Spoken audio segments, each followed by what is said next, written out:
Hey guys, and welcome to another video. This is going to be Anecdote of the Arts Part 2. Oh my god. Alright, that's better. I had to switch arms because my left arm just wasn't holding the camera right.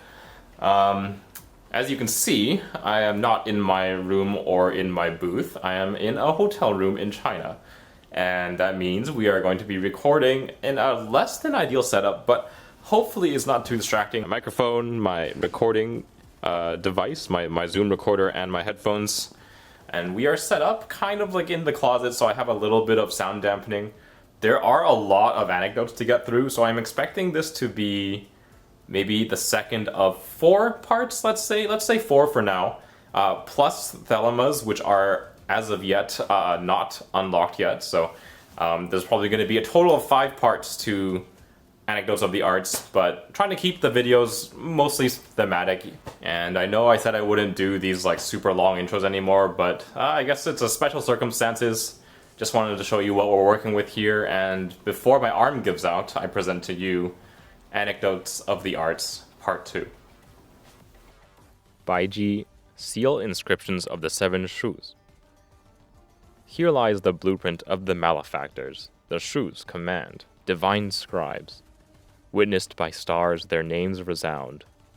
The first Shu, inscribed as pleasure. One proclaims, to enact your will, the laws fulfilled. The second Shu, inscribed as sacrifice. One declares, recall death's breath, even on the brink's behest. The third Shu, inscribed as union. One speaks, break isolation, unite in essence's manifestation. The fourth Shu, inscribed as destruction. One decrees, when divine is absent, break and forsake. The fifth Shu, inscribed as falsehood. One warms, to reign as king, all but illusory lies. The sixth Shu, inscribed as gadgets. One advises, build upon a solid foundation, each to its culmination. The seventh Shu, inscribed as deception. One claims, beneath heaven's wing, solace to the weeping shall spring. By the ecliptic's decree we are bound. We are both the damned prisoners of apocalypse and the creators of Genesis. We wield the shadows, yet are but dust of despair. Shadows rise, shadows fall. The venerable Seven Shus, in law unite all.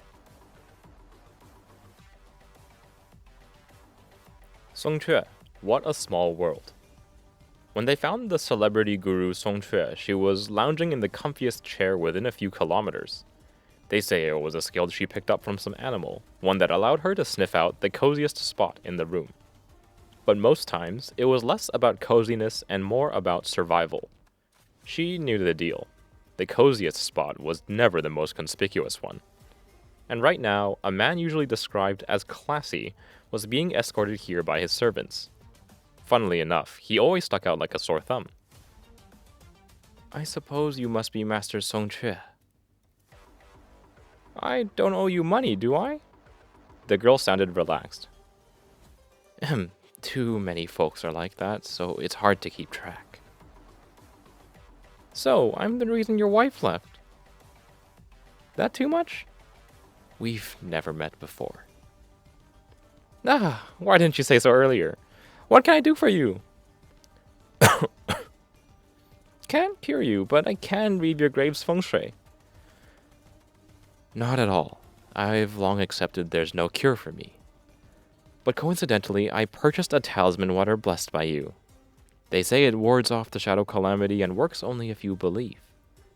But from what I see, besides inducing unconsciousness, this is only regular tea.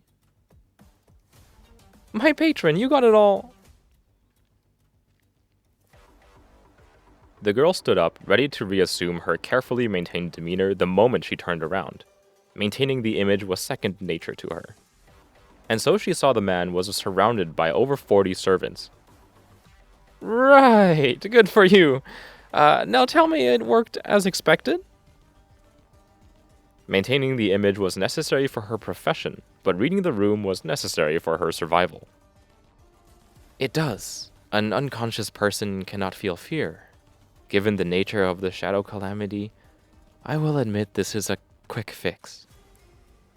But did you just stumble upon this, or do you truly possess the qualities of a Shu? I'm curious. Shu? Who exactly are you? Master Songque, if you will. If her judgment of you proves correct, I will take you under my wing. Though I'm not one to boast, this is indeed a rare opportunity coveted by many. Otherwise, for the purpose of this visit, I will unleash the 7 days of dread I have reserved upon you for 15 minutes. And then, I will personally see to your burial.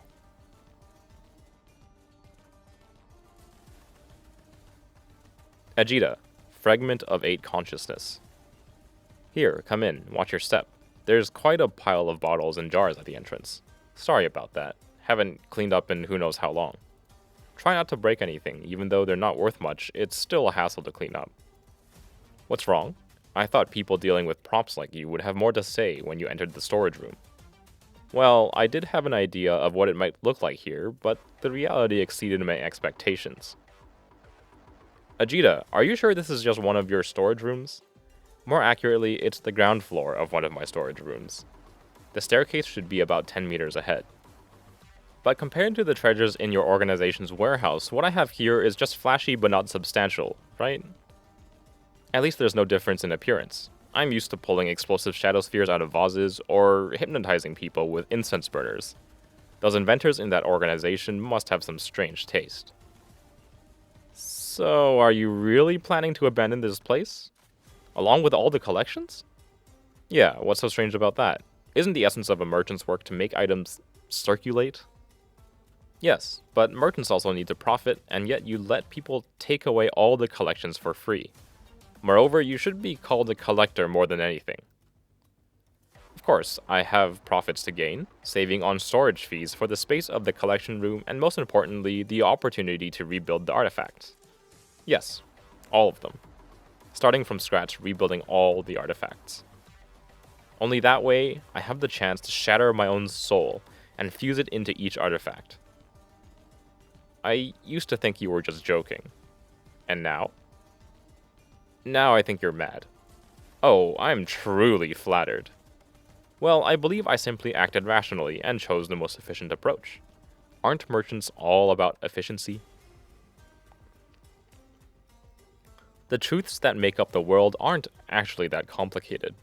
Philosophers of the past had various speculations about it. 1 becomes 2, 2 becomes 4, 4 becomes 8.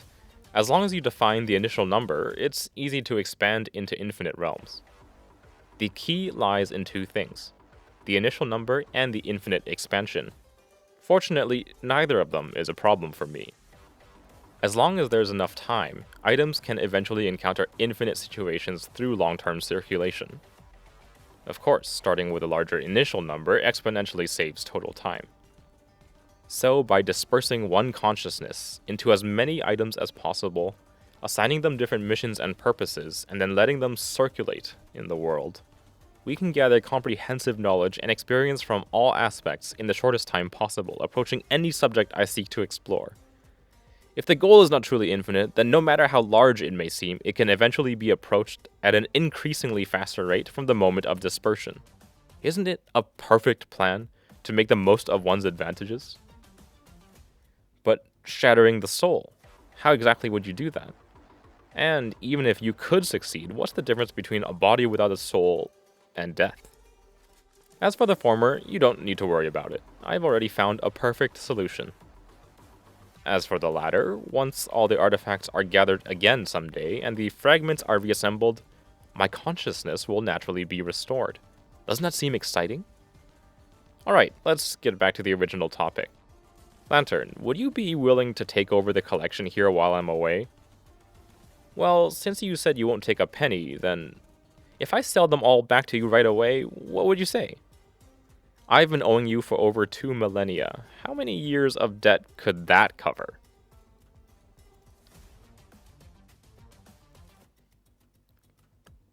Serapeum, thousand-eared night god.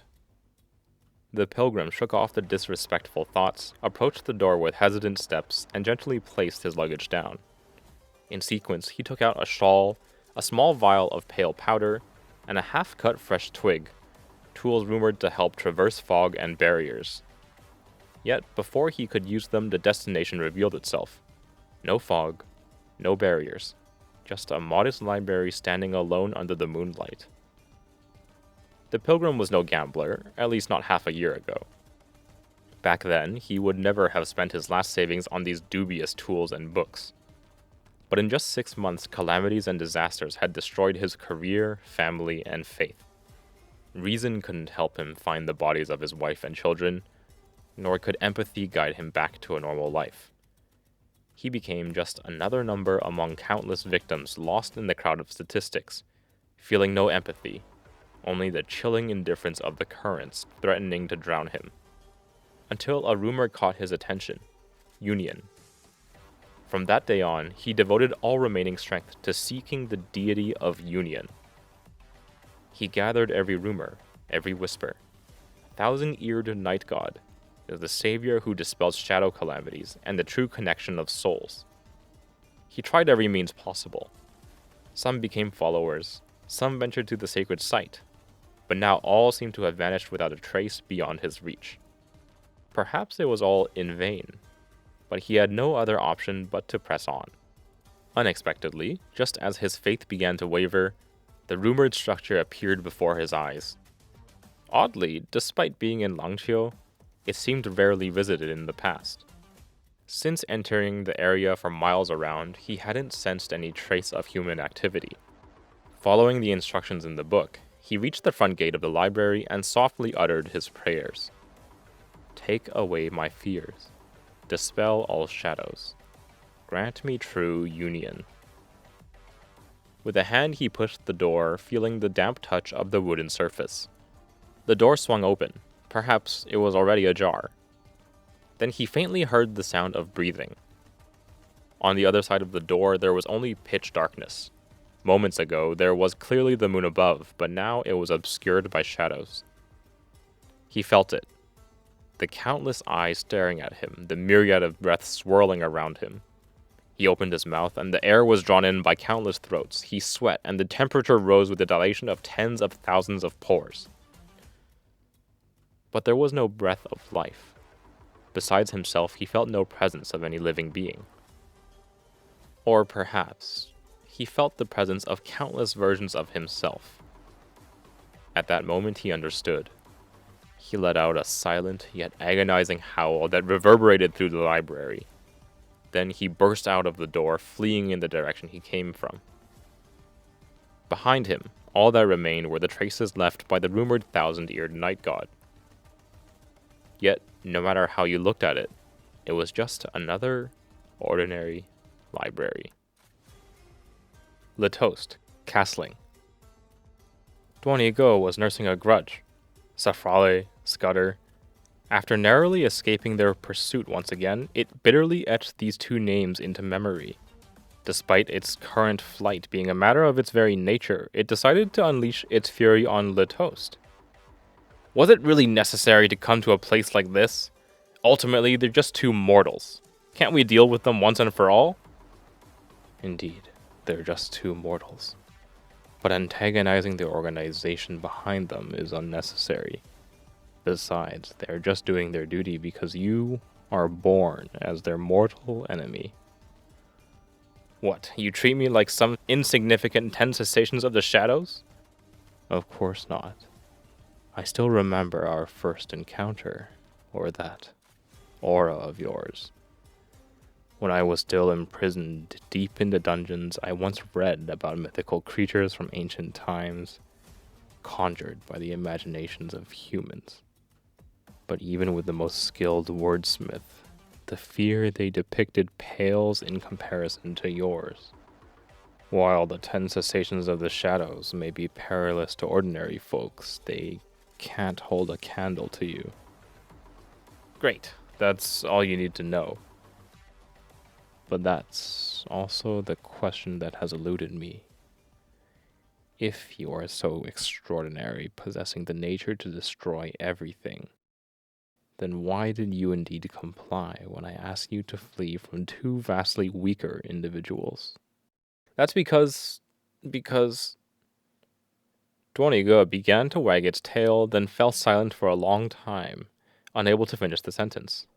That's right. I'm a monster. Why didn't I just kill them both? Yeah, Duoniga. So why all of this? When we first met, you were like a creature from the stories, almost able to dominate everything. Even though I understood how you wanted to amuse yourself with me, I still couldn't figure out why now are you willingly becoming a pet to me, a mere mortal, and obeying my commands. And that is the end of Anecdotes of the Arts Part 2. I did notice during editing that there is quite a bit of kind of like a bassy resonance in the audio. I tried to cut out most of it, but I'll see if I can do something about that for future episodes. And yeah, just want to say thank you for listening.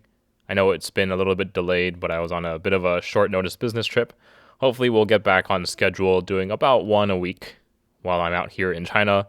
More when I return, most likely by the end of April, beginning of May.